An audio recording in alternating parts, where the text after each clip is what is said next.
Hey, Dan, with this, possibly being your last game at Kyle Field, have you kind of thought about that and just what does that mean to you to, be playing there for the last time? It means a lot, definitely. Especially not for myself, but also for the guys I came in with. Um, just watching us all grow closer together each and every day, um, and watching guys mature it's something cool to see for sure. And congrats on the winning the Lineman of the Week award this week. What does that mean for you? The fact that you're now the third offensive lineman from A&M to win it this year. That was Ryan McCollum. That I think that was the wrong week. So, sorry about that. But I guess what I meant to say is, what is that mean to, I guess, just this whole group that you guys have three, and now Ryan, a senior, is one of them Um, as well. we definitely congratulate each other. It means a lot for sure. We all work hard, especially Ryan. Him being a fifth year guy, he definitely deserves that. Um, but we're not satisfied, and we know we have more to accomplish as a unit and as an offense and also as a team. So we're just gonna keep grinding. Thank you. All right, let's go to Chip Howard from Sports Talk and then Brent. Dan, was there a point before the season or maybe during the season that you knew that this offensive line was going to be pretty good? We always have faith in ourselves, and I think I saw it probably even before we put pads on during this offseason. Just the mindset we had after last season, knowing we had to get better. We just carried that on into the summer and camp and now the season. I don't know how much you're aware or you paid attention, but coming into the season, everyone said, well, the big question mark's the offensive line. Did you guys hear things like that? We did, and it was motivation. So Thanks. All right, let's go to Brent Zorderman from the Houston Chronicle. And wanted to ask you, what is the off-season conditioning program like under Coach Schmidt, and kind of that emphasis on conditioning that really looked like it paid off in the fourth quarter the other day, for instance? I will say it's brutal. Not many people can get through it, and there are days that I think to myself, am I going to get through this? But that's definitely a part of it, the mental aspect, and it makes the games easier. What's an example of that where you're saying, I don't know if I'm going to get through this?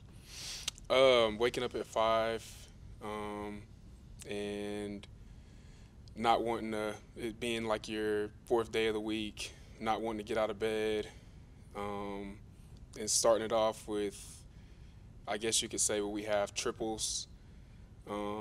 It's a lot of running. Just know that. I don't want to explain it, but it's a lot of running. And then having to go in and lift for another hour, it's definitely exhausting. But like I said, the mental aspect of it is what it's made to be for. So. Gotcha. Two guys opting back into the program, Elijah and Keyshawn. What is y'all's approach to those guys rejoining the program at this point here in December? Each of those guys opted for their own reasons, so we're happy to have them back on board. Thank you. All right, I got one last question on the queue. So if you have another follow-up, let me know. But we'll go to Mike Lucas from KX. Hey Dan, as you get ready for your your final 2 weeks here, getting ready to graduate, does one memory from your time here at A&M stand out above the rest? Do you have like one favorite memory as an Aggie? I would have to say the 7 overtime win 2 years ago against LSU. I think that's probably the most up and down story that I have being here, and the most exciting moment I could say I have playing for this university. Thank you. All right, we had a couple of late ads, so we'll go to Brent Zorderman and then Robert Cessna. I did want to ask you a follow-up on the conditioning. You were here in 2017, so was it different than that first year, and if so, how so? I wasn't able to do spring conditioning with the other staff, but just from a strength or just from a summer standpoint, it was a lot more, I guess you could say, form-based approach, mechanics and stuff with the old strength staff. And this strength staff is definitely about pushing you to your limits for sure. This is kind of a general question, but what kind of coach is Jimbo Fisher to play for? He's eager to win. He's going to push you. Whatever you think you have inside of you, he's going to get more out of you. Great coach. And if I were a recruit coming in, I'd want to play for him. Okay, thank you. All right, we'll wrap it up with Robert Cessna from the Bryan College Station Eagle. Yeah, Dan, 2 weeks ago, you guys seemingly struggled so much against LSU, and then Saturday you just dominate Auburn. What was the difference in those 2 weeks? As a unit, we knew that we had to capitalize on this week.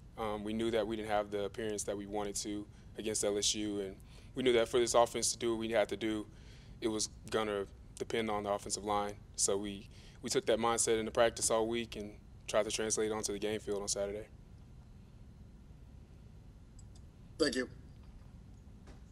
All right, that's all the questions we have for you, Dan. Yes, Thank sir. you. Thank you.